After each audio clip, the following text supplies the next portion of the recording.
The front wash cleanses gently with air-infused water using 78 fine nozzles.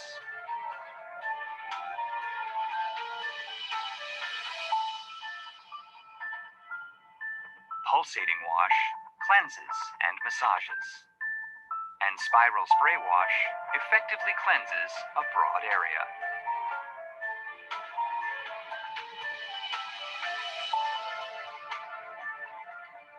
Sterilized water disinfects the nozzle after each use. An automatic UV light sanitizes the nozzle every 24 hours.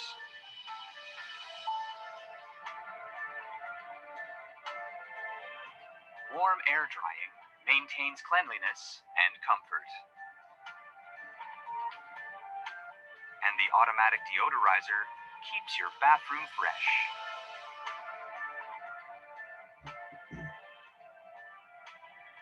All-round powerful flushing combines with a rimless bowl for optimal hygiene. Double jets siphon efficiently and powerfully to clean completely.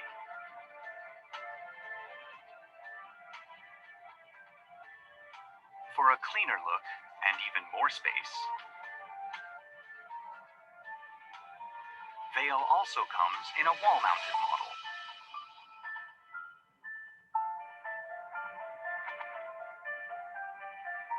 All the form and function of the Veil, with the water tank hidden away in the wall.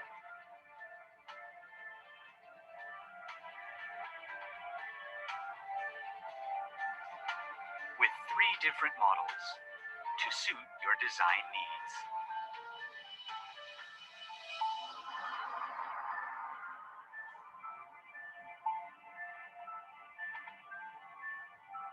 Kohler Veil, when technology meets art.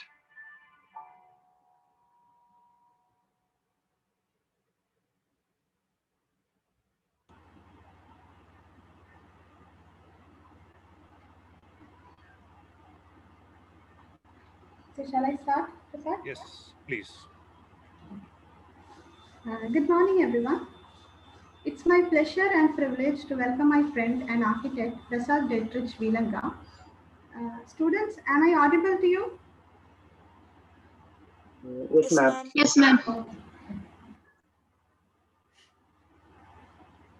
So it's my pleasure and privilege to welcome architect Prasad Dietrich Vilanga to the webinar on ecological sanitation.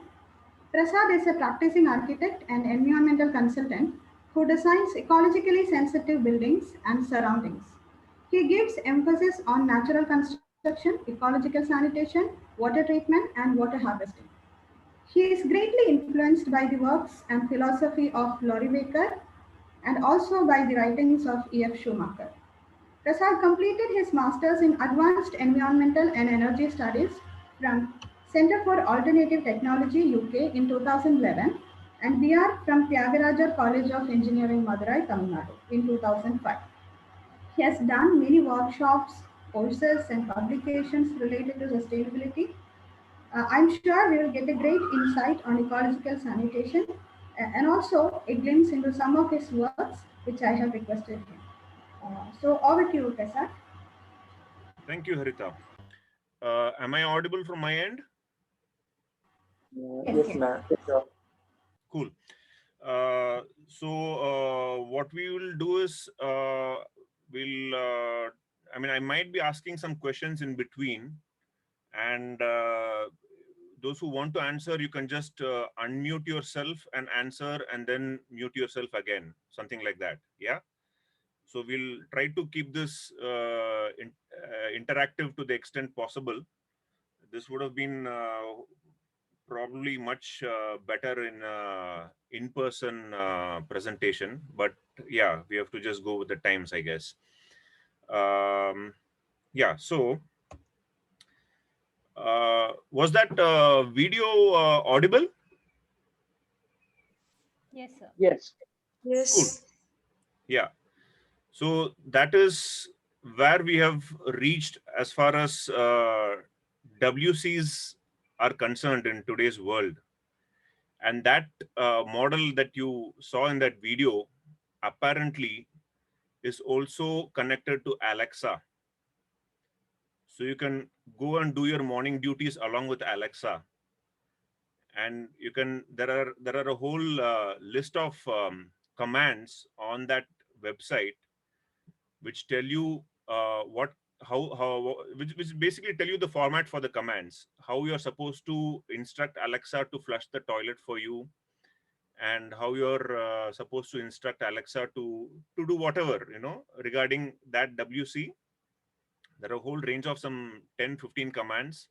There was, of course, this touchscreen device which goes with the WC, which you can use directly. But if you don't want to touch it, you can as well just say, Alexa, can you please flush whale for me, or something like that.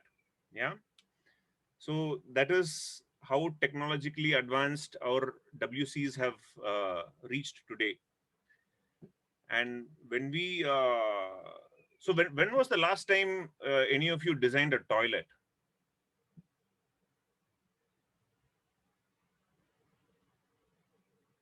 Hello?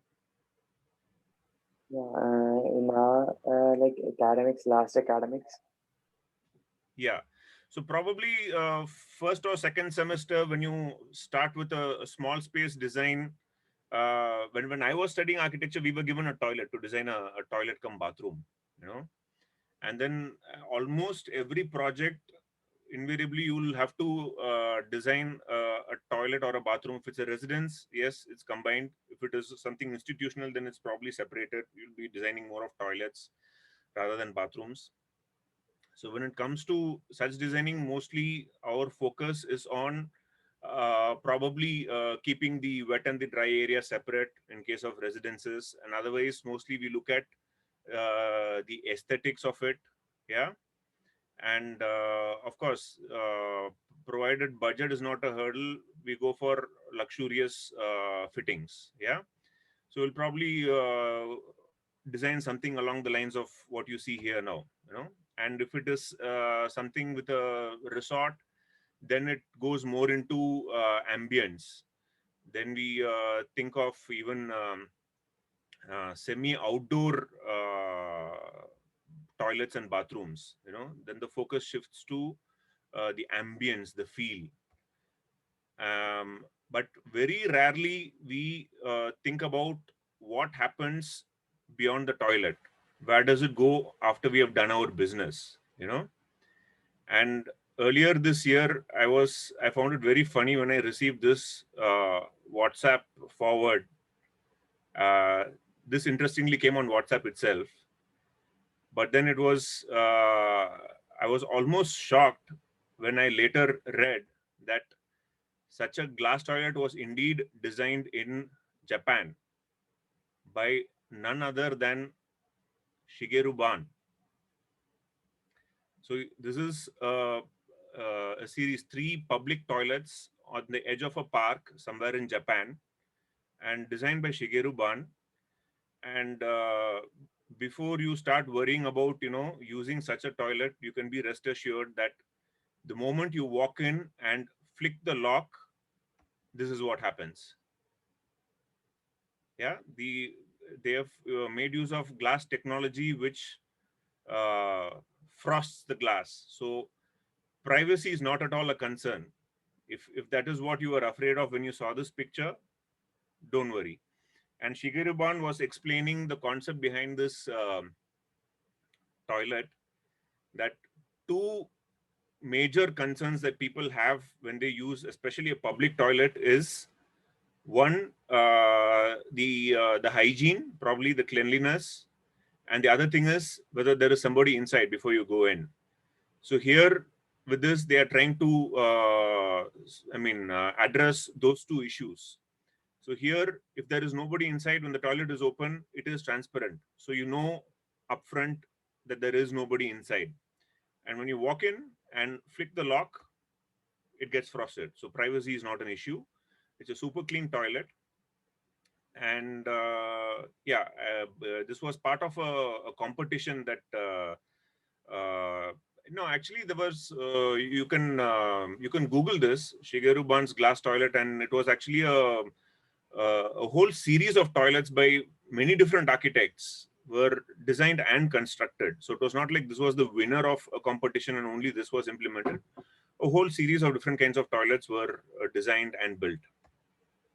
Anyway, so the thing is that, as I said, very rarely we think about beyond the toilet. Like what happens? It's like you flush and you forget. Very rarely we think about what happens after that. Unless there is a clog or something, then we start worrying, oh my God, why is this thing clogging and what do we need to do, you know? So the problem with, or there are several problems with the modern sanitation, the modern bathroom as it is today. And one of the issues is water and waste. So the thing is that, yeah, we are using clean water as a transport medium for transporting our shit. Yeah. So just think about it for a moment. You know, using clean water, we don't use like water that we have used for mopping the house, or you know, any kind of wastewater we don't use for flushing. It's very clear, very clean water. And actually, in Western countries, it is the water is of the drinking water quality. Now here in India, there is a huge drive. You must have heard Swachh Bharat Mission. The drive is to provide, to eradicate open defecation, and they want to make India ODF, open defecation free. And the what to say, the thought process behind it is that that open defecation is problematic. It pollutes the water bodies. There is a lot of diseases that come because of it. There's a lot of cholera and diarrhea and all of that, which is true. I mean, that there is spread of diseases, and there are a lot of, I'll get into some of those details. I mean, there are a lot of children who die because of diarrhea and all these waterborne diseases and all that. But just for a moment, let us consider what it means to try and get the whole population ODF, open defecation free. So assuming that 600 million people in India don't have access to proper sanitation. By proper sanitation, we mean a flush toilet. Yeah. And these are predominantly people in rural India. Urban India has a coverage of more than around 85-87% or something like that. And rural India has low coverage. It has only some 30 to 40 or maximum 50% coverage or something like that. So anyway, you can look up the figures if you want to. But assuming these figures, and in rural India, we'll have to assume a flush of around 8 liters per flush, because they won't have this dual flush system and all that. People use buckets, plain and simple. Yeah. So that is almost 5 billion liters of water required / sewage generated per day for a per person per flush use. So 5 billion liters of water per person per day for a single flush. So this is, we are talking about a huge quantity of water, and this is for 600 million people. I mean, assuming that that is the number of people who don't have access to sanitation, and we are trying to bring them into the sanitation fold. Now, where will this water come from? Because as it is, 15% of India's population lacks access to clean water for daily use. We're not talking about drinking water here. We're talking about clean water for daily use. 15% anyway lacks access to clean water. And the other important figure is that,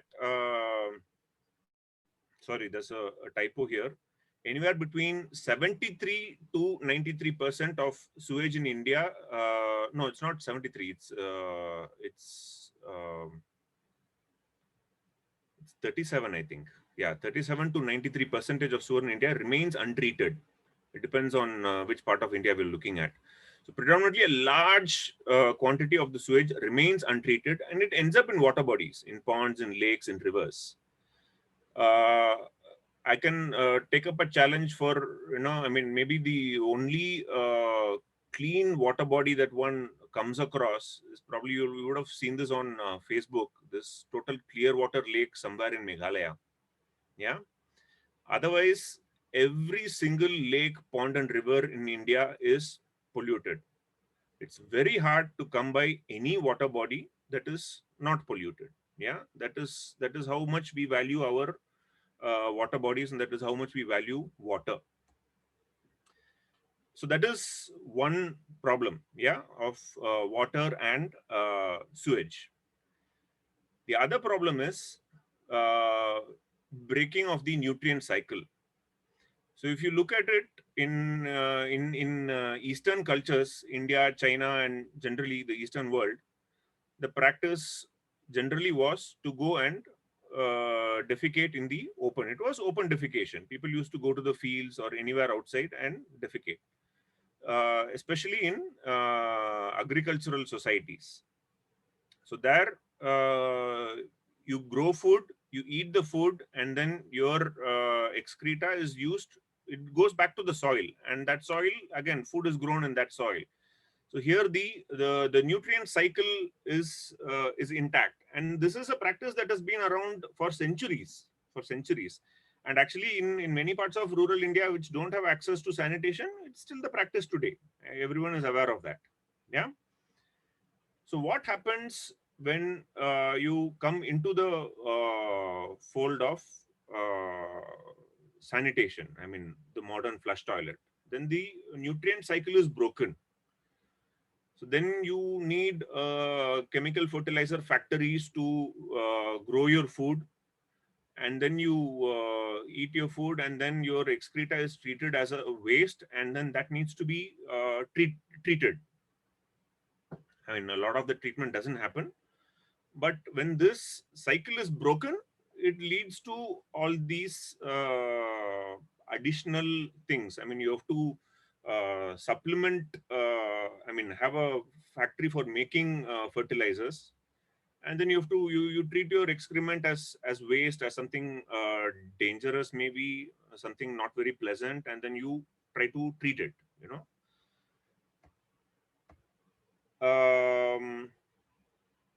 so in the year 2000, it was estimated that about 45 million metric tons worth of agronutrients, this is nitrogen, phosphorus, and potassium, was recoverable from about 3,000 million metric tons of humanure. We are talking about human shit, basically, generated in that year. Yeah. So this is basically looking at our humanure. As humanure is a term that was coined by Jenkins. Jenkins is an American guy who just who found a lot of problem with modern sanitation, and he got into composting his and his family's own shit, and he gave it a more cool term, we can say. So he called it humanure. So cow dung and all, we call it manure. This he calls it humanure. So apparently in 2000, about 45 million metric tons of worth of agronutrients was recoverable from 3,000 million metric tons. So I mean, if you look at the ratio, it's not much. 45 out of 3,000, both are million metrics, but that much worth of agronutrients was recoverable. So basically, there is potential for recovering soil nutrients. And this was equivalent to about 1/3 of the fertilizers that was consumed that year. So there is a comparison. So this much amount of agronutrients was recoverable in that year. And that 45 million metric tons was about 1/3 of the total fertilizers that were consumed that year. So imagine if these nutrients were, if the nutrient cycle was kept intact, we could have saved on 1/3 production of fertilizers. And then there is, of course, the potential climate change impact of, I mean, like 1/3 production in factories is saved, then that much reduced emissions is also there. So actually, there's a huge potential for emission reduction, and of course, use as a agronutrient. And then the other issue is health issues. So this is where we get, I mean, initially we told that, I mean, there are a whole range of health issues that are listed for as problems of open defecation. The thing is that it's not limited to open defecation. It is, it's about these health issues arise out of improper disposal. So whether it is in the open or whether it is from your toilet, because just because you use a toilet doesn't mean that your crap is properly disposed of. In most houses, there is only septic tanks. Otherwise, in urban areas that have a good sanitation coverage, your toilets may be connected to the city sewer system, and there again, we'll get back to that actually. So anyway, the health issues is that there are, of course, because of improper disposal, there'll be diseases, waterborne diseases like cholera, diarrhea, gastroenteritis, and typhoid. And each year, an estimated 2.5 billion cases worldwide of diarrhea occur among children under the age of 5. And diarrhea accounts for about 1.73 million deaths each year, and 90% of those deaths are children under 5. And 88% of diarrhea cases worldwide are attributed to unsafe water, inadequate sanitation, and poor hygiene. Basically, improper disposal of waste. I mean, what is perceived as waste. And in India, there are also I mean, not in India, but yeah, in a lot of third world countries, or probably everywhere, there is also an economic implication of poor sanitation. So in 2006, there was the losses because of inadequate sanitation was equivalent to 6.4% of India's GDP in 2006, approximately 2.4 lakh crores. So there are a whole range of issues connected with improper disposal. So this is concerning, these health issues are concerning improper disposal. This is not limited to open defecation. And the modern sanitation system, as we saw just now, there's a huge problem of the amount of water that is required and the amount of sewage that is generated. And the last one, there's a whole range of nutrients that can be, there is potential for recovering nutrients. There is potential for looking at it as a resource, not as a problem, not as a waste, not as something dangerous. Of course, one has to be careful. There are a whole range of bacteria and other things which have to be dealt with in proper ways. But essentially, the waste we generate has a tremendous potential to be used as a resource. The thing is that this is how water bodies get contaminated. So this is the normal arrangement in most houses, residences in India. You have a septic tank, and the overflow from the septic tank goes into a soak pit. And from the soak pits are usually open bottomed. The walls are lined, but the bottom is not sealed, and it seeks into the soil. Now, if all this whole setup is located in a place where the water table is very low, then yeah, it's probably okay. Your water table won't get affected. But if you are in a place where the water table is high, your water table will definitely get contaminated. And in the largest study of its kind at Michigan State University, they sampled that even without a soak pit, even from septic tanks, there was contamination of water bodies that was happening. Fecal bacteria was seeping into rivers and lakes. They sampled 64 rivers in Michigan, and there was fecal bacteria that was seeping. So even if you just have a septic tank, it is not a safe method of disposal. There will be seepage of fecal bacteria into water bodies. The thing is that our fecal matter contains millions of representatives of, I mean, there's a whole bacterial colonies in your intestine, and a lot of them are beneficial bacteria. Some of them are problematic. The thing is that essentially they thrive very well in dark and moist conditions. So if you take this entire mixture, you mix your urine and feces, which actually comes out of your body very separate. And urine by itself is a very sterile liquid. So unless you have an UTI, urine is considered to be a sterile liquid. There are no pathogens in urine unless you have a UTI. And then you mix this, and then it goes into your sewer system.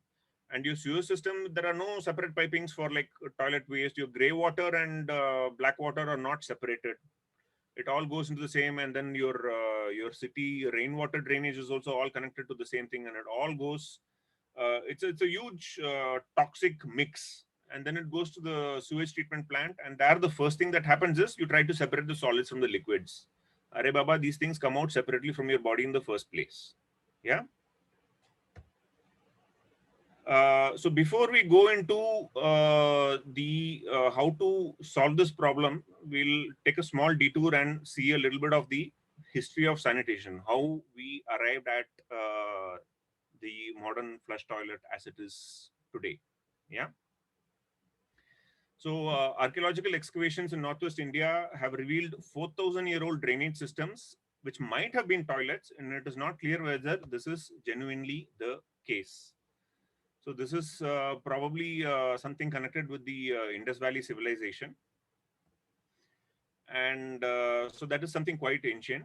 And otherwise, this is an Egyptian toilet bowl. And this is from 1600 to 1100 BC. And this is something which would have been something like your later day chamber pot. So in Egypt, this is what was used for defecation, and this was usually emptied into cesspits. And by 315 AD, Rome had 144 public toilets, and in Rome, they treated going to the toilet as a social event. So they met friends, they exchanged views, exchanged gossip, they caught up on the news, and they wiped themselves with a piece of sponge fixed to a short wooden handle. And this was then rinsed in a water channel which ran in front of the toilet and reused. This is how it was. And it has been suggested that this is what gave rise to the phrase getting hold of the wrong end of the stick. So this is your, so this is an illustration of a toilet setting in Rome. So it was a social event. You go together, you do your business, you catch up on news and gossip, and then you see there somewhere in the middle, you have your sticks, and you wash your stick in the thing, and you wash it and you reuse it. So that was Rome. So imagine just like the way you'd go with your friends to the tea shop. So here in the morning, you'd go with your friends to the communal toilet and do your business and catch up on news and all that, you know. And how many of you remember this scene from Game of the Thrones? You people watch Game of the Thrones, I assume? Yeah? Hello? Yes, sir. Yes, sir. Yes, sir. So this is the scene where Tyrion kills Tywin. And Tywin is sitting on a garderobe. So this was your toilet, which was part of, so this was the first time. This is around 11th century, the castle building boom. So this is the first time when kind of toilets, or it was called garderobe in those times, it was integrated into the architecture of the building. So basically you have a small protrusion out of the wall of the castle, and there is the bottom is open. It opens, and your excreta falls into the moat below. You have a moat, or most castles had a moat all around the castle with water in it, and this opened directly down into the moat. And this was actually so this was a bottomless bay, and in some castles this was also considered a weak point in the defense, because it is a bottomless bay. I mean, I can't imagine how people would climb up this, but anyway, it was still all the same considered a weak point in the defense of the castle. And then later on, garderobes slowly became, and public toilets were eventually replaced by your commode. So this is where your commode comes from. It's basically a box with a seat and a lid, and it covers a receptacle, which could be a copper pot or a porcelain pot or whatever, to catch the waste. And this pot was emptied into cesspits. And this was a commode which was used by Marie Antoinette. Marie Antoinette was the last queen of France before the revolution. This was a commode which belonged to Queen Elizabeth I, which was covered in a nice crimson velvet and a lace. And apparently spring herbs were used to disguise the odors. And so this is, and then there were, of course, a whole range of what were called chamber pots. So, I mean, these commodes and all were used more by royalty, you know, I mean, people living in castles and all. Non-royalty rich people used chamber pots, metallic chamber pots. And I mean, yeah, this is metal, you know, so not the poor people couldn't afford such metallic chamber pots. The poor people went and relieved themselves directly in cesspits at the end of the street. I mean, a typical cesspit. And your what is the start of our modern flush toilet? It was apparently invented by Sir John Harrington sometime in 1596. He was apparently a relative of Queen Elizabeth. And I don't completely understand this figure, but I mean, this is the figure when you search for John Harrington's flush toilet. So this was the first flush toilet. It somehow didn't become very popular. People forgot about the flush toilet for about 200 years, and it was only later during the 18th century that this design was improvised upon, and then the flush toilet as we know it today became more popular. But this was the first flush toilet, and when water was scarce, apparently you could use it up to 20 times before flushing it again if water was scarce, you know. And Alexander Cummings apparently came up with the S-trap for your toilet, and this was around 1775. And then the rim flushing toilet, and this is something which we are more familiar with, which we know of something today, you know. And so this first appeared in 1854, and 1854 is also the first time when there was a huge cholera pandemic in London, and there was definitely a correlation between unsafe disposal and water bodies. So there were these water pumps in streets, in the middle of streets, at the end of streets, and when one such hand pump was, when the handle from the hand pump was removed, the spreading of cholera immediately stopped. So there was a verifiable connection between cholera spreading and people using the hand pump. I mean, this was a time when, I mean, cholera, and this was a time when, like, you know, the people were unsafe disposal. People were using the cesspits at the end of streets, not washing properly, whatever, and the stuff was everywhere on the streets. Improper disposal, basically, you know. And there was a verifiable connection between, I mean, the spread of waterborne diseases. And then that is when the mayor of London told that there should be a piped water connection to the houses of people. And so instead of having common hand pumps at streets, they said have piped water connection to houses, and that's when piped water connection started. And then at the beginning, the piped water connection was all over the house. And then the engineers thought that actually we can make this more convenient by bringing everything together in one space. So then they came up with the bathroom, and all the piped water connection came to the bathroom. But the problem was with piped water connection, that was basically convenience, getting water at the turn of a tap. Yeah. Until then, the amount of water you used was limited to how much you could carry. So water use was also limited. But then with piped water connection, it was a convenience. The use of water increased exponentially, and the wastewater generated also increased exponentially. Yeah. And then there were issues of what to do with all this waste and all that. So anyway, anybody can guess, want to take a guess on what kind of a toilet this is? Anybody? Hello? No, couldn't get that. I can hear only one voice repeatedly, and everybody else is sleeping, or am I not audible, or what's happening?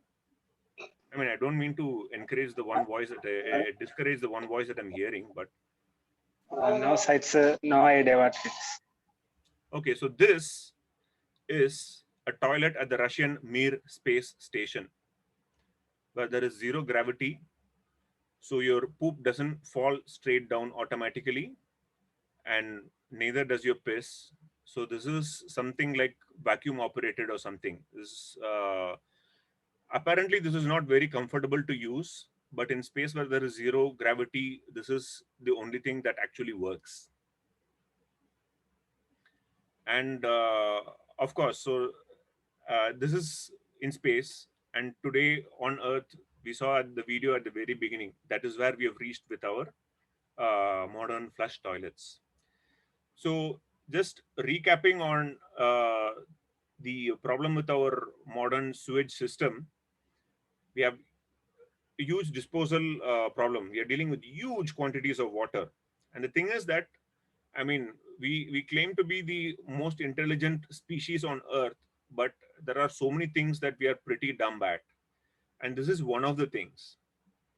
Yeah, we combine all the different wastes. Yeah, be it gray water, black water, we don't differentiate. And even your rainwater runoff, everything goes into the same sewer system. It goes to the sewage treatment plant, and there the first thing you do, separate solids and liquids.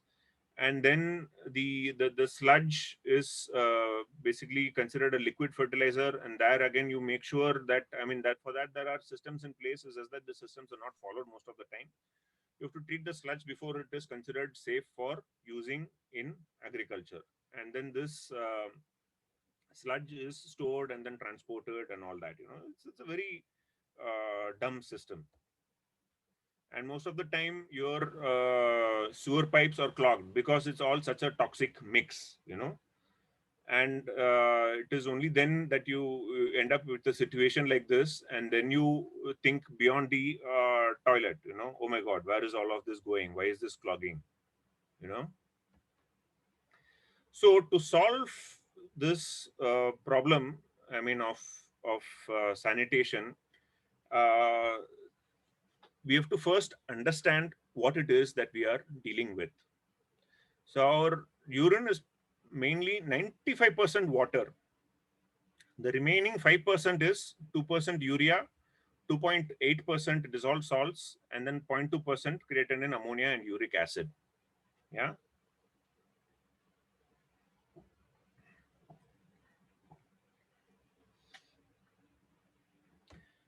And our fecal material is again predominantly water. 75% of it is water. The remaining 8% is of the remaining 25%, 8% is indigestible fibers, 8% is bacteria, and here it is mentioned as dead bacteria, but it can also be live bacteria. Your E. coli and all your waterborne diseases is not because of dead bacteria, it is also because of live bacteria. And then 4% fats, 1% proteins, and 4% salts. So that is basically your composition of water of your excreta. 75% water. So basically, if you don't use water as a transport medium, and if you let it to dry, you'll be left with a very small quantity to deal with, really. How many of you actually have openly defecated? To start with, I have. When you go on treks into the forest, wherever, you don't always have a flush toilet that you can use. And of course, nature's call, you can never be too sure. It can't be timed. There are always surprises. And then you have to make do. You go and openly defecate in a toilet. And the thing is that when you openly defecate, you would have, animals do this till date. A lot of people also still do it till date. The thing is that when you defecate in the open, it dries. Yeah. Within a day or two, it will be totally dry. It will disintegrate and it will mix into the soil, and it will almost be like, it'll be gone. In 2 days, it will be totally gone. You won't be able to find it after two days. Yeah. But the thing is that, of course, there is a problem of scale. I'm not saying that everybody should go and defecate openly. It will definitely be all the more a problem in urban areas where the population density is very high and all that. But the point being made is that the fecal matter definitely has to be seen as a resource. It is dumb to see it as something problematic and something as a waste that needs to be disposed of. It is definitely a resource which has potential for use. So what kind of resource, what kind of use potential, we'll see a little bit of that. Yeah. So this is a table which gives some of the figures of how much nitrogen, phosphorus, potassium, calcium and all that is there, which is recoverable from our excreta. Yeah. And this is a comparison of the nutrient loss due to soil loss on Earth on the right side. And on the left is the same figure from the previous table, how much nutrients are there in our excreta on a yearly basis for the whole Earth. The thing is that, this is nutrient loss. The other thing that we saw earlier was that 1/3 of the fertilizers that was produced in the year 2000 was replaceable by nutrients from your excreta. So there is definitely a potential to use it as a fertilizer. Yeah. But of course, one has to be careful, and for that there has it has been studied and documented how to take care of the E. coli and how to deal with the pathogens and all of that when dealing with composting of your fecal material.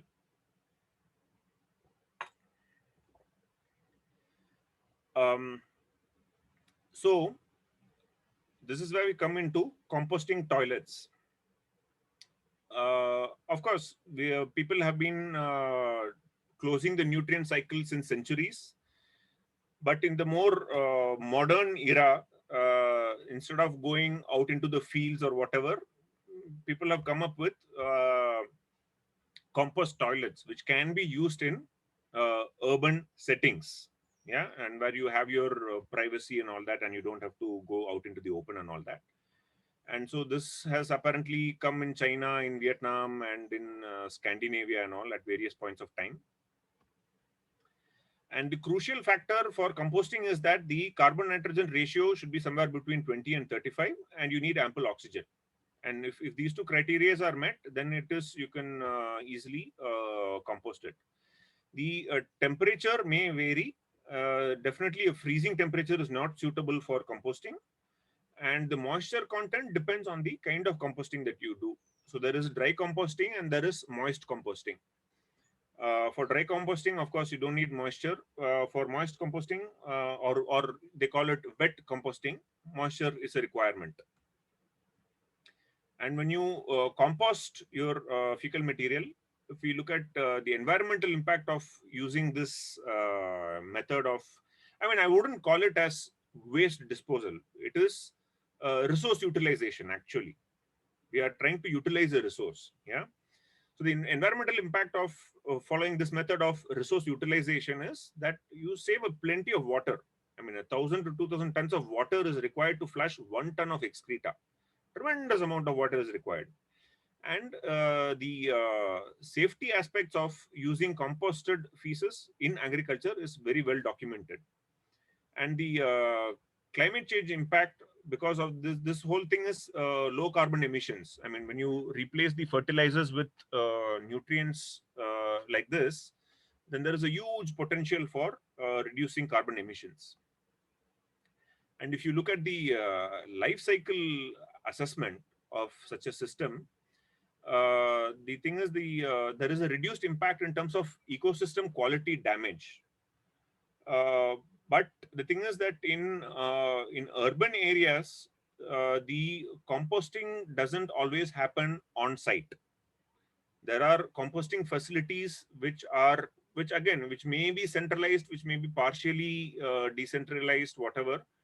But then when there is an element of transporting your material to a composting site, then the thing of there is you have to consider the emissions that arise out of that transporting. But otherwise, the when you do a life cycle analysis of the system, it's there, on the whole, it is considered beneficial. Economics of scale. Till date, mostly such composting is carried out by environmentally concerned individuals on a very small family scale.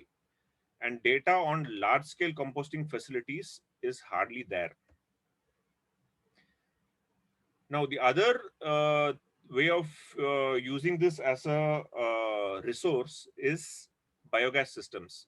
And there are successful examples of using humanure in biogas systems in India, China, in Canada, and in Rwanda. The thing is, biogas can be generated from any decaying organic material. And the parameters that are necessary for biogas generation are a carbon nitrogen ratio of 20 to 30. And in the case of humanure, it is less. It is around 8, the carbon nitrogen ratio. And so you'll be required to mix it with any organic material which has a higher carbon nitrogen ratio. It can be straw, or your cow dung has a carbon nitrogen ratio of 23, which is ideal, which fits into this range, 20 to 30. And then the dilution should be in the range of 1:1 or 1:2. And the temperature range should be between 30 to 60. So where the temperature range in cooler climates, you'll have to go for a longer retention time, or you have to consider heating. And the ideal pH range for biogas systems is 6.8 to 7.2, and this depends on the feeding rate. Feeding of the whatever you feed into biogas system is called the feedstock. But basically, when you consider fecal material for energy generation in a biogas system, the energy content and potential is that about somewhere between 0.02 to almost 0.03 meter cube of biogas per kilogram of humanure. That is the potential in humanure. Yeah, we're talking about humanure here. In cow dung, it is 0.2 to 0.4, and here it is 0.02 to 0.03. Oh no, yeah, cow dung it's 0.02 to 0.4, yeah. And this consists, our humanure consists of 50 to 70% methane, 30 to 40% carbon dioxide, and then traces of hydrogen sulfide and water vapor and other things. And then it has a calorific value of 6 kilowatt hours per meter cube, which is approximately equivalent to half a liter of diesel oil. Yeah. And this biogas, it can be upgraded to natural gas quality by removing the carbon dioxide and traces of hydrogen sulfide. So it definitely has potential. So if there is no requirement for the compost, and this compost that we talked about in the previous slides, that is something which can be readily used in agriculture. So it is a potential fertilizer. So if that requirement is not there, you can also consider energy generation from your fecal material. The environmental impact of energy generation is that it is generally considered beneficial because it takes care of your waste, plus it gives energy. And the application of slurry in some places, it is still considered problematic, because that slurry, it needs to be treated before you can apply it to agriculture and all that. And it has the potential to reduce pollution in developing countries. If you use this gas for cooking purposes, the pollution is much less compared to using your other kinds of biomass. And the applications of such biogases, that it can be compressed into cylinders, or in some Western countries, they are even injecting it into the gas grid when after upgrading it to natural gas quality. And then it is used in combined heat power. Combined heat power is where you basically generate electricity using steam, but then the heat is also used. So the heat is not wasted. So when the heat is not wasted and it is used for some kind of facility that needs a lot of heat, then it is called a combined heat power electricity generation. And in Sweden, they've used such biogas even for transport. Economics of scale, large scale or small scale. Again, large scale biogas plants can be profitable if they operate in a CHP mode, and if the selling price of biogas is comparable to natural gas, and only when the credit is given for disposal of other wastes. Because there is a people want to use clean energy, and so that is why this thing of giving credit for disposal of other waste is important. People want to have a clean conscience, so they it's cool to use clean energy, so that is why this thing of giving credit to disposal of other waste comes in. And otherwise, in developing countries, the biogas schemes are usually smaller in scale and are heavily dependent on government subsidy for capital costs. Yeah. So when we come to dealing with this in our designs, composting toilet, if you want to go for composting toilets, we'll just briefly look at the different kind of composting toilets. Harita, how are we placed with time? We actually planned it for 1 hour, but then it's okay. As Is per it, the content you have, yeah, you can take time. Okay, cool. I'll try not to take too much time, but we'll see. I'm afraid this is going to extend a bit. Yeah. Absolutely fine. Yeah.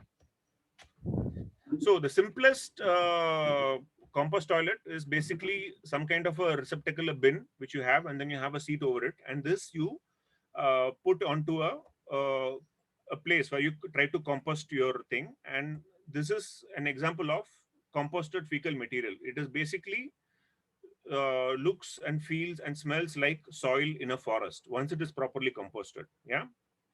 So actually, this this kind of composting system, and open defecation in general, has a huge potential for ending manual scavenging. Yeah. And the thing is that it is people have a huge mental barrier in using this kind of system. That's because of the perception that shit is something that is gross. You basically, you just try to flush it away, and you flush it and you forget it. You try not to deal with it. It's not for us to deal with. That is the whole perception that has been created. Well, actually, it has to be seen as a resource. It might smell a bit bad, but face it, everybody craps. Yeah, everybody does it, and it's a part of day-to-day life.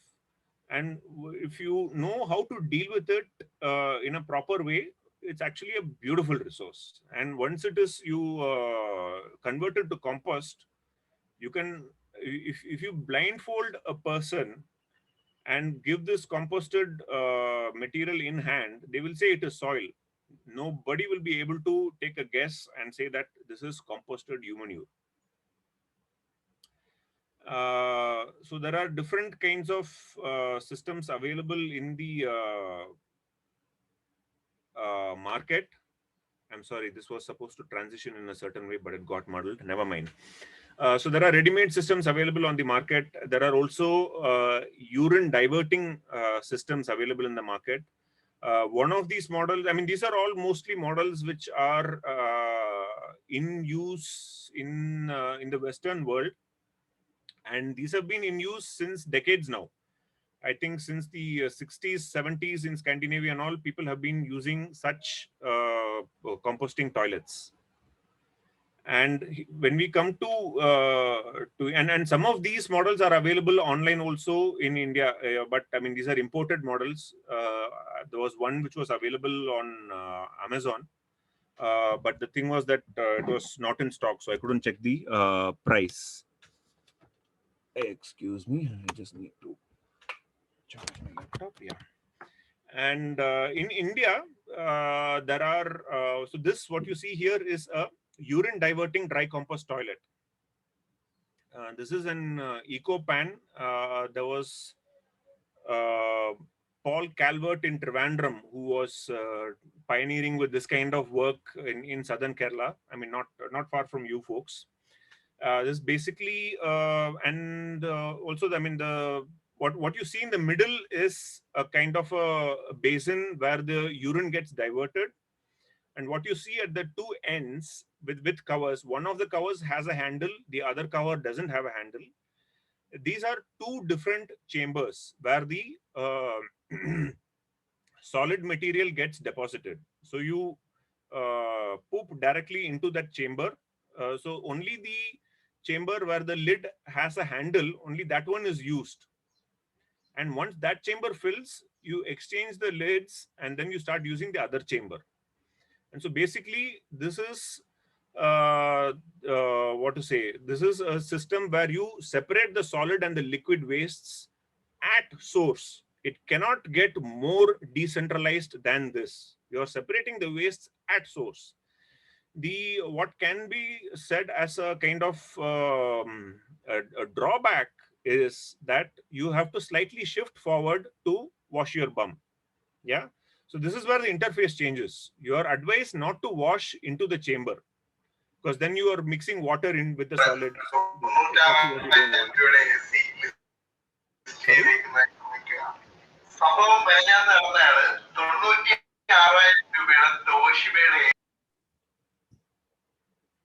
Not very audible. I'm sorry to say that.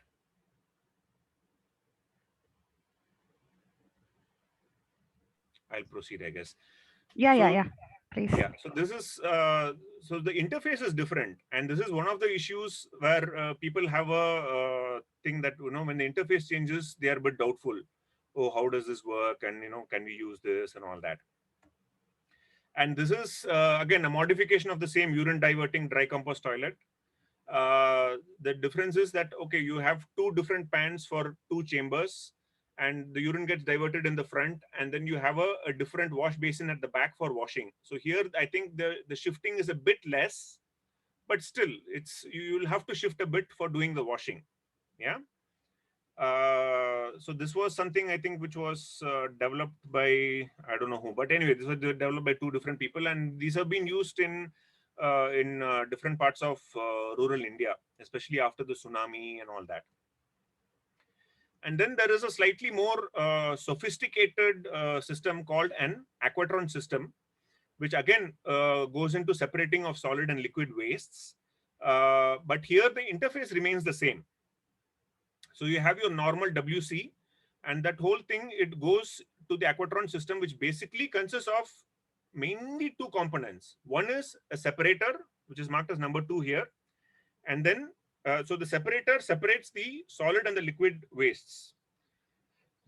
I'll show a video of this, but this is something which works basically on gravity and centrifugal force. That's it. It has no moving parts. And just based on gravity and centrifugal force, it separates the solid and the liquid components. and the solid gets collected into the biological chamber, which is marked as number 3 here. And so in Western cultures, they use paper. So paper also goes as part of solid waste. Here in India, we use water. So that will get diverted along with the urine. The urine and the water gets diverted. And so the separator does the job of separating the solid and the liquid waste. So this is also something which is pretty decentralized, just that it doesn't happen at source. But still, this happens quite close to source. And you can use one such system for one residence. And if you have like, so depending upon the number of toilets that are connected, there'll be only one separator. And depending upon so one separator which is connected at the end of, so all the pipes from all the toilets, from all the WCs, from all the commodes will be joined. And then finally, the one single pipe will go into the separator. So you don't need an individual separator for each toilet. It's one separator for a house. All the toilets are connected to it. And then depending upon how many toilets are connected, your size of biochamber will vary. So if there are some 3-4 toilets, you'll have a bigger biochamber. And the biochamber collects your solid waste. And then you have an ultraviolet unit, which they say is optional. And that is for treating your urine and wastewater. And here Aquatron claims that about 96 to 97% of solid waste is separated from the liquid waste. So about 2-3% of solids will go with the liquid, but up to 97% it is separated. So this is a typical Aquatron system, and this is a large biochamber, which so probably some 3-4 toilets are connected to the system. And so what you see on the left here, so that is your separator. There's something which looks like a combination of a spiral and an hourglass. Yeah, so that is your separator. And so this is for an individual residence. You can also use this for large scale. So if you use it for in a big office building or even for an apartment. So here they've shown a separator which is on top of an RCC biochamber. They just simply construct a big RCC biochamber, and still, because the separator does the job of separation. So you can still scale this up if needed. That's the point. Yeah. This is not just for individual family use. So the point is, this has potential for scaling. This has potential for use in urban settings, in apartments, in high-rise buildings, in any kind of setting. So if you don't want to, or if there is not a requirement for having a biogas system that for treating your toilet waste, or if there is not a requirement for using the compost, the least one can do is treat it safely. If you still say that if the client says that, chodo bhai, we don't have really any use for recovering any potential from it, be it energy or be it your resource, the least that will be required to do is, if you want to consider it a waste, at least safe disposal. And for that, there are numerous systems, and one of the systems is decentralized wastewater treatment system. So the difference is that in this system, your toilet waste is considered as waste. It's not considered as a resource. And then they treat it, there is primary treatment, which is basically a settler. Your septic tank, which is there in most houses, it's a primary treatment system. It is basically a settler, nothing else. It's not a proper treatment system at all. And here you have secondary, tertiary treatment systems. You have an anaerobic baffled reactor, an anaerobic filter, and sometimes even a planted gravel filter, and you will have oxidation and all that. There is an organization in Bangalore which offers an online course for properly designing such a system. If you are interested, you can Google it up. And here, yeah, we have almost reached the end now, so I can rush through this. So one of the things, here I'm basically showing two projects where I have tried to implement composting toilet systems in my works. So one was an office for a grassroots organization in Madurai.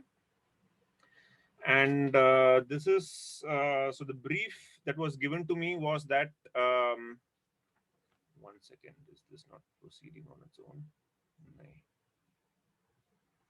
Okay, yeah, so the brief that was given to me was that this should be usable as a residence, say 10 years down the line if required. And so what we did was all the wood that has been used in this structure was reclaimed wood.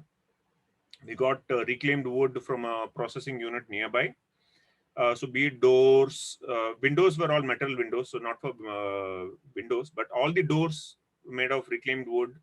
All the shutters in the kitchens were of reclaimed wood. And we had a rainwater harvesting system. And basically a five, not a, there was a space constraint, so we just went for a, I don't remember whether it was 5,000 or 10,000 liters capacity sump tank, and then the overflow from the sump tank went into the bore well. And here we went in for a urine diverting dry compost toilet. So you have two chambers here, and this is the same model as what was shown earlier. But so the thing was that 3 of the toilets in this building have this urine diverting dry compost toilet. Yeah. And so, yeah, one detail that I missed out was that after you do your business, you shift a bit forward to wash your bum, and then into the bio chamber you put some covering material. It can be sawdust, it can be dry leaves, it can be ash, it can be anything, any carbonaceous dry covering material can be used for covering after your business. So then that helps in the drying out and the decomposition, and also it helps with odor. And of course, both these chambers will require a vent pipe. So then it takes care of the odor and it helps in the decomposition and all that. So, but in this, I regret to say that this was not a success, because the user interface is different in this system.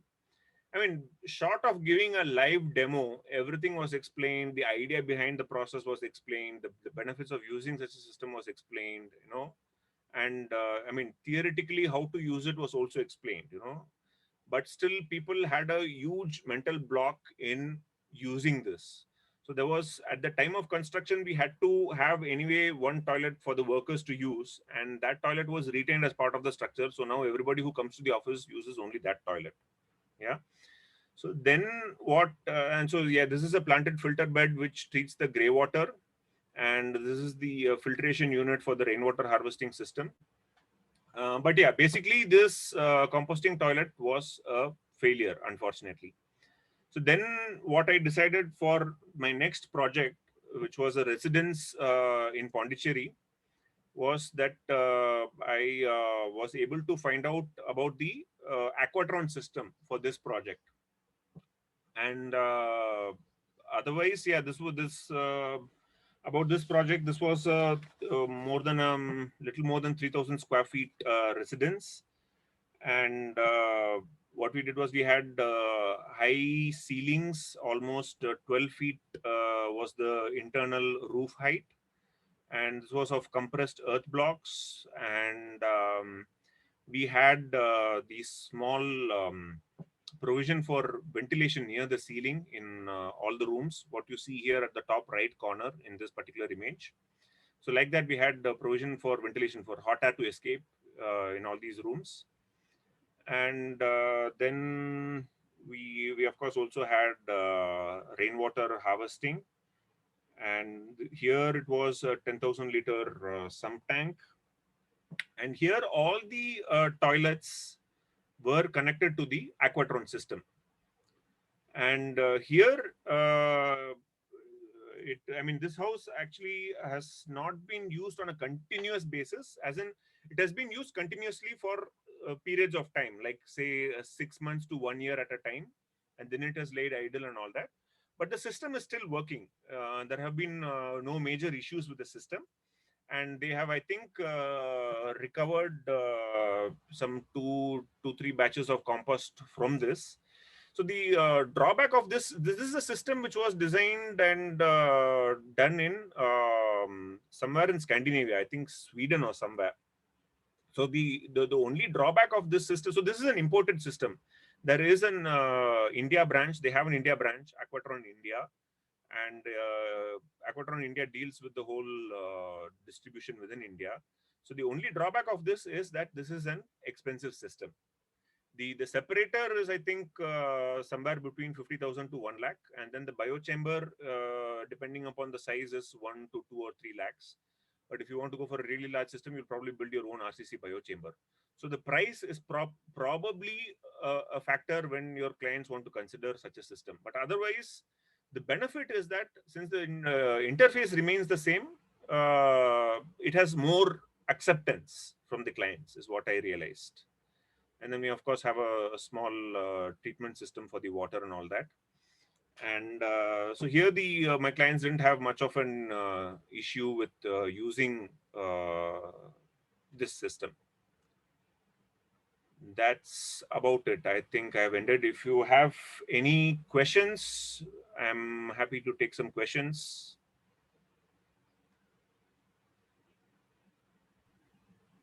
Yeah, this PowerPoint slide template is licensed under Creative Commons Share Alike 3. I got this from LibreOffice. It's a Linux-based thingy, and yeah, when I use this, I'm supposed to share the credits of who worked on this. So Kelly Loves Wales and Nick Merritt worked on this template. Any questions? I think here I will probably stop screen share and I'll go into this. And those of you who would like to ask any questions, please turn on your video and so that I can see your face, and also unmute yourselves. Hello, sir. Can you hear me? Yeah.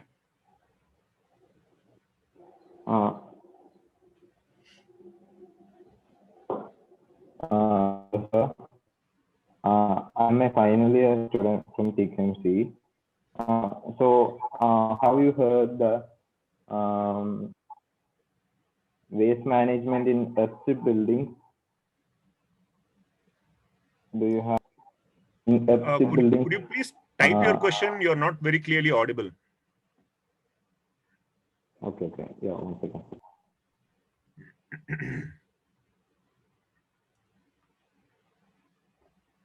Siddharth, maybe you can try switching off the video and ask.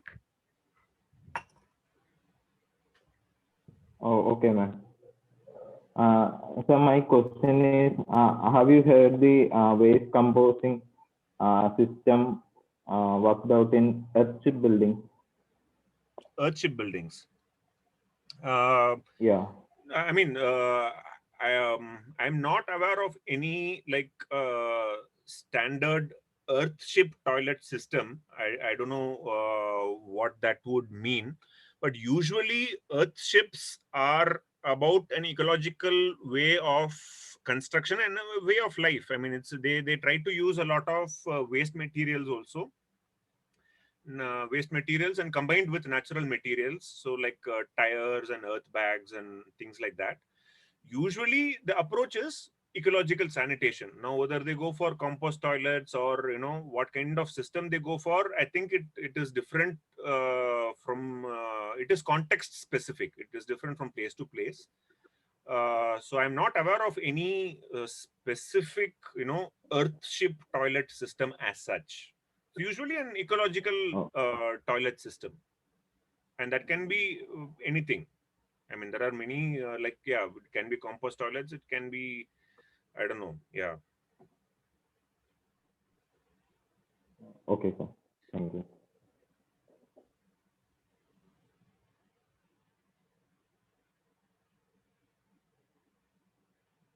Any other questions?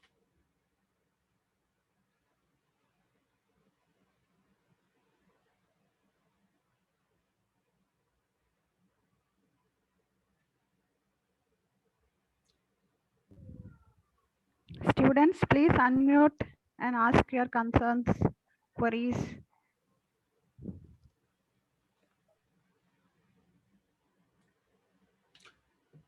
Or anyway, if you have any questions, or I might be sending around a feedback form maybe slightly later through Harita, and maybe Harita can share my email ID with the students in case anybody has any questions or whatever.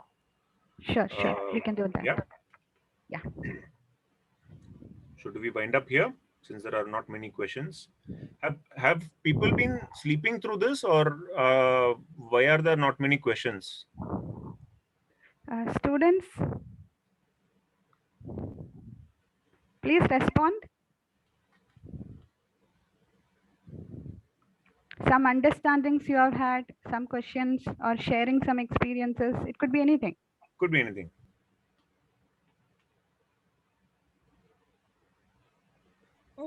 Yeah. Hello, sir. So Hi. I was listening about that system, centralized system, where you separate the liquid waste with the solid waste stuff. And in your earlier first work that you showed us, you said that it wasn't really handled well by the residents and stuff. Is that maybe because they weren't really familiar with how the process worked, or because it was the thing is that it's the interface. I mean, my understanding of why it failed was that the interface was different, because you have to you can't wash into the chamber where the solid waste gets collected, yeah, and you have to shift slightly forward. So this is all something new, and so people are kind of hesitant to try out something new. And I think the other important factor why it probably failed was that they had an alternative. There was a regular toilet in the same building which they could use. Yeah. So then when there was an alternative which they were familiar with, people of course had a preference for that. If there had not been that alternative, and if this was their only choice, they probably would have started using it and gotten used to it, you know, and then it probably would have worked out quite successfully. That is a possibility. And actually, I wanted to add that this urine diverting dry compost toilet has been a huge success in the coastal areas of southern Kerala, southern Trivandrum and all that. This Paul Calvert, who has been working on this in fishing communities and all, they've installed such community toilets. Because otherwise, in such rural areas, I mean, open defecation is a safety concern, especially for women and girls, because they have to go out in the open, and usually they go before dawn or after dark. And so there is a safety issue, privacy is an issue, and all that. And so in such communities, when this was installed, such a system was installed, especially the women and girls were very much taken up by it, because this was a solution to their safety and privacy issues. And it was a huge success there. They took good care of it. They are operating it very well and very clean, hygienic, and it's a great success till date. You know, so it's many factors. So it's one question. It's a factor of I mean, alternatives of understanding the system, and maybe even using it once or twice, getting used to it. So there are numerous factors at place for such a thing to work out or not work out. Okay.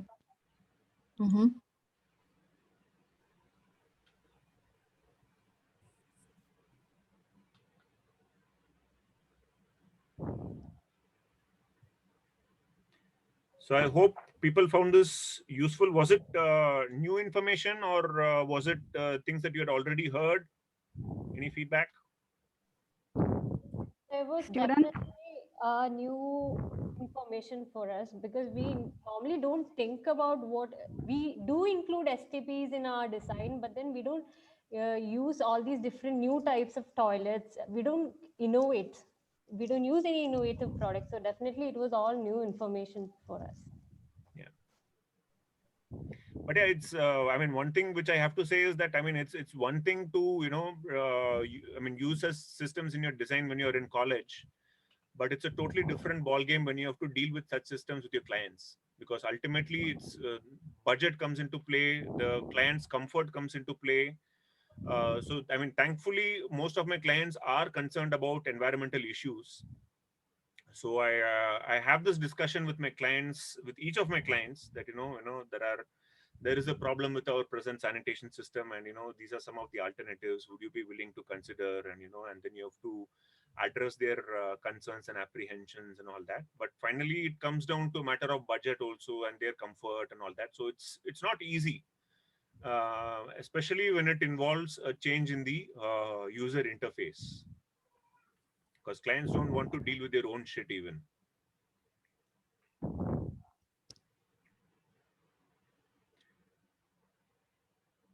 Any other questions? Actually, that was the question which I also wanted to ask. Yeah. Like how do you present this to the clients? How do you address their mental block? For somebody who hasn't really heard of this, to execute this in the project, so how do you deal with it? Yeah, so I mean, I start with explaining the problem with the present system. That it's about unsafe disposal. I basically tell them that yeah, I mean, even if it is a septic tank, septic tanks are unsafe. I mean, not every most households. Again, I mean, I don't have the number for it, but predominantly it's septic tanks. In maybe in very urban areas like big cities, I don't know, maybe even in Kerala. I think Kerala has a pretty good sanitation coverage, I guess. Houses might be connected to the city sewer system, where so then you finally just connect all your toilets to the city sewer system. But basically, I try to explain the problem with the present system, saying that these are the problems. Your water table can get affected.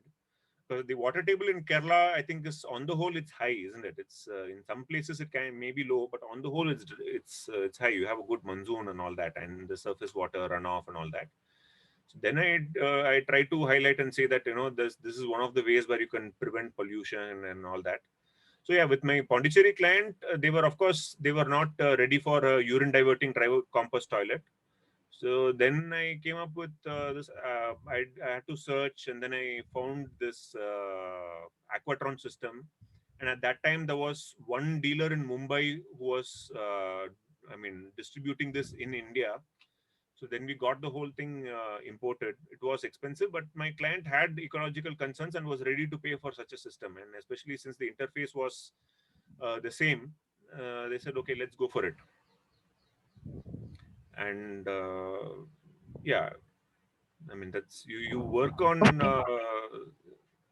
the downside of the present system, and and yeah, the thing is that clients want to be cool. They want to have a clear conscience. They don't want to be seen as polluters, So using clean energy, using an ecological sanitation system is all considered cool, thankfully. So you try to play on the problems of the present system, and you try to play on their wanting to be cool also. So that's how we work it. Okay. So we have a few teachers also who have joined from the department. So I request the teachers if they have any concerns to share or their opinions to share. Hello, myself Huda.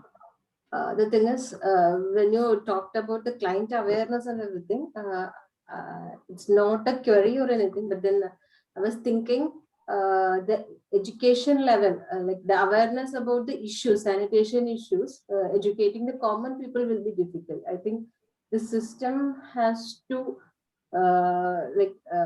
get an awareness among people, maybe in government projects, or maybe true. Now this whole thing about open defecation free and all, it's not only about providing toilets. I mean, providing toilets is actually the last link in the chain. Yeah. Before providing toilets, what needs is you need an infrastructure for providing water. You need an infrastructure for dealing with the waste, and of course you have to deal with people's concerns also. And so awareness is a hugely important part of especially eco-sanitation, ecological sanitation. But the thing is that, yeah, I mean, like as I explained this, where it has succeeded in southern Trivandrum, southern Kerala and all that, the community was involved. There was a lot of awareness raising that happened. their concerns and all were taken on board, acknowledged, addressed, and that is how it happens. Without awareness raising and without people's involvement, taking their concerns on board, acknowledging their concerns, it will not happen. I think we can make it more common, at least in the community spaces, or maybe in some public spaces. These kind of things can be there, so that it becomes familiar with the people. Later on, as a next step, we can involve, shift it to the residential part, or maybe the individual thing. Yes. Familiarity is another issue, as you said, like in your project also, that was the issue. Absolutely. And actually, while explaining the issues, one point is that actually, even in the present scenario where we use toilets and all that, I mean, a huge percentage of the waste goes untreated. I mean, more than 50% goes untreated in today's setting. I mean, especially in India. I mean, I'm talking about India here. So actually, even that, I mean, even though you may be using a toilet, when your waste goes untreated and all your water bodies are polluted, it is an abstract form of open defecation. You're not doing it out there in the open. You're doing it in your privacy, in your comfort. But at one level, it is a form of open defecation. But ultimately, all your surroundings are getting polluted, So what is the difference? The difference is comfort, privacy. That's the difference. Even in our city itself, if we go for a survey, definitely a good amount of the septic tanks won't be scientific. It won't be. It will be like just a tank. Yeah. It won't be working perfectly. That's sure. So the more decentralized it is, the more chances of it working more efficiently. Because then you're dealing with smaller quantities, So decentralized is a good approach. Anyways, it was a very eye-opening session. Thank you. Thank you for having me. We all know that, but then stitching it together, that is what is lacking. I myself was also quite surprised at how this whole thing evolved. All the that, especially in Rome, where it was a social event, that was quite surprising for me. It's unthinkable today, but we are getting back there. We are going to the toilet with Alexa now. Yes. Thank you. Thank you so much. Hello, this is Santosh Kumar here. Yes. I have some questions. Like you talked about that compost toilet. You need to have some solid material with you all the time. No, so you need sawdust or some covering material is recommended. Yeah. Yes. So that has to be kept inside the toilet all the time. For a ready stock. Yes, that's correct. Ready stock. Yes. And the concerns would be like the smell. So how do you ensure that you have all that? I mean, you have proper ventilation and all, but still that smell will be a concern. Smell, there are two major issues. So one is once the fecal material dries out, you have less issues of smell. So the crucial thing is to keep it dry. So that is why it is important to not wash into the same chamber. So that is why you have to wash into a different sink. So keeping it dry is most important. And then when you cover it, then that also helps in masking the smell. Basically, why it helps in masking the smell is that when you cover it with a dry carbonaceous material, whether it is sawdust or ash or whatever, that helps in speeding up the drying process and the disintegrating process. It speeds it up a bit. So then your smell also becomes less of a problem. And of course, both the chambers will need a vent connected to both the chambers, So when there is a vent, and then you keep the solid material dry, and when you cover it regularly after each use, then smell should not be a problem. And of course, when not in use, the chamber is covered with a lid.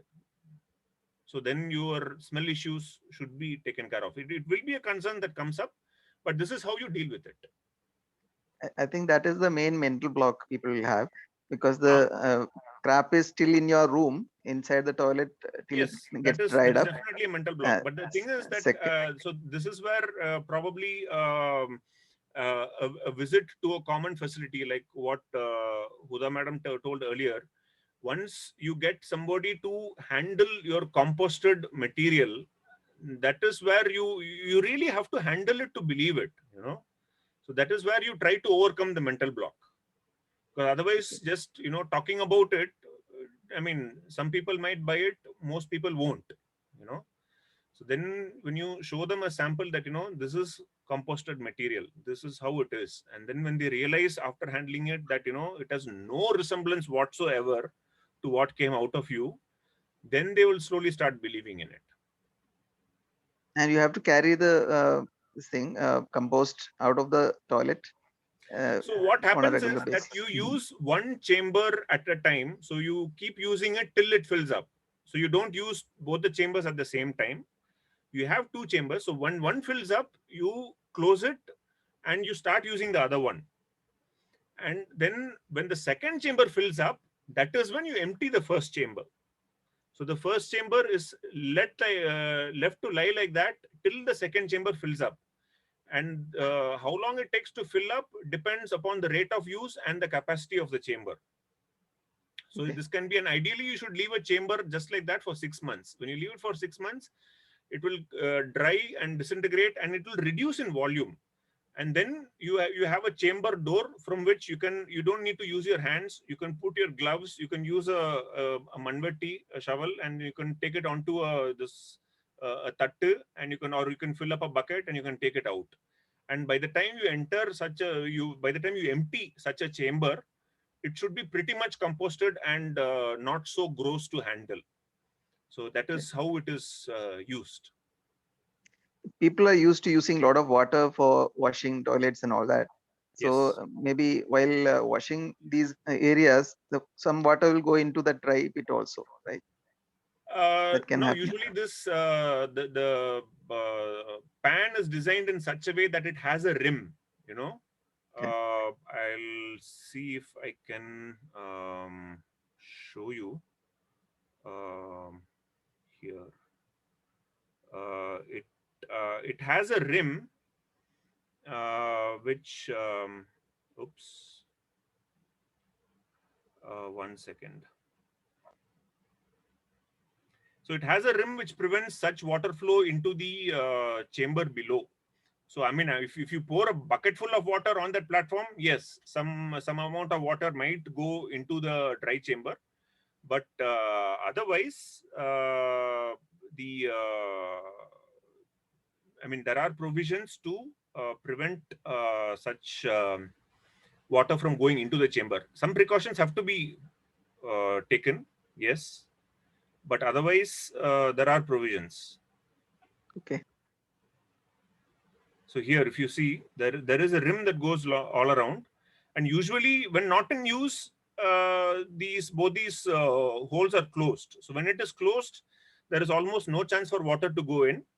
And of course, you have to ensure the workmanship that it is properly constructed and that the water can't leak in from the edge and all that. So such precautions have to be taken. But otherwise, on the whole, there are ways to ensure that it remains dry. The contents remain dry inside the chamber. Okay. So what you see at the bottom, these two chambers, you have some tray or something kept there so that it can be collected? Those are chamber doors. Chamber doors. That's where you open the door and you empty the chamber. So you have to empty. You have to manually empty the chamber. There is no manvati tray or and anything. Okay. Manvati and a tattu, and you empty it. You don't need to use your hands. Okay. Thank you.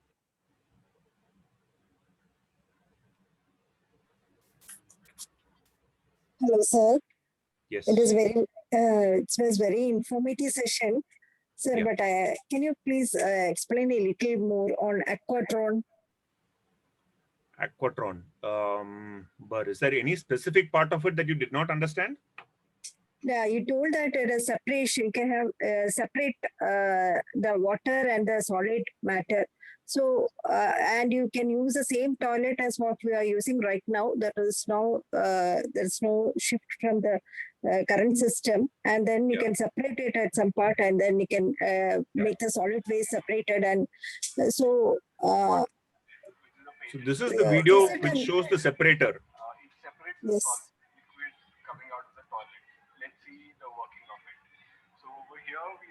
So they are pouring some water into it. And while pouring water, they are putting some solids into it, basically crumpled up newspaper. And here it goes. You can see the newspaper circling.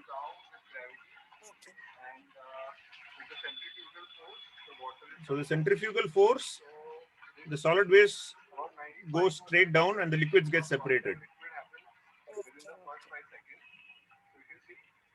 Water over here in the bucket, and right at the bottom is the solid which has been collected. Very simple technology. Does not require any mechanical part, no electricity, and working perfectly fine. Yeah, so this has no working part, no moving parts. It doesn't require electricity. It works just on gravitation and centrifugal force, and that's how it separates the solids and the liquids. So yeah. മലയാളത്തിൽ പറയുവാണെങ്കിൽ ഏറ്റവും simple ടെക്നോളജിയാണ്. That is very good, because the major issue is that the tank, whatever the normal system, the tank will get flooded very soon, and we'll have to remove, we have to clean it, empty it up. That is the problem. We have water and solid waste together. So if we can separate it and have two separate tanks, it will be yeah, so this separator does that job for you. It separates the solids and the liquid waste. And the solid waste will, once it dries and disintegrates, it will also reduce in volume a great deal. Thank you so much, sir. If you can give me that contact, that person, somebody in Mumbai has got this Aquatron. In Kerala, is there any? Now the authorized distributor for Aquatron in India is based in Hyderabad. If you Google for Aquatron India, you'll get it. You'll get a website. Okay, thank you. Thank you.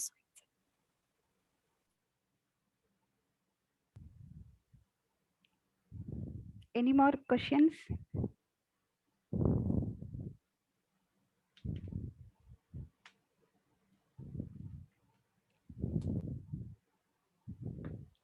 Oh, okay. I think yeah, we'll as you said, you can share the feedback. I'll get it from the students. Sure. Yeah. So okay. Thank you so much. Thank you for having me. Thank you so much for the wonderful presentation. Starting from the most sophisticated sanitary fixtures, taking us through the history of sanitation, to seeing human waste as a resource and telling us the solutions. It was really wonderful to have you, Prasad, for an expert talk on ecological sanitation. So now I request one of the students from S8, Manasa, to deliver vote of thanks. Manasa? Hello, good afternoon, everyone. Am I audible? Yes. Okay, firstly, I would like to thank our guest speaker, Architect Prasad, for dedicating his valuable time to us. Sir, you truly made this an educative experience for us. Your deep and intellectual way of imparting knowledge has added to the glory of this webinar. Today, we got a lot of information which will truly help us not only in our professional life, but also our personal life. You gave a deep insight into the topic and revealed some very interesting facts. So maybe next time we design a toilet, we will think beyond its design to how we can treat the human manure produced effectively. I would also like to thank our HOD, Santosh sir, for granting us the opportunity to host this webinar. Next, I would like to thank Harita ma'am and Huda ma'am for coordinating such an event. Thank you, ma'am. Finally, I would like to thank all the students and faculty for attending this event. Thank you. Okay, thank you. Thank you, Prasad. We'll end the talk here. Thank you so much for the time and effort. Welcome. Thank you for having me.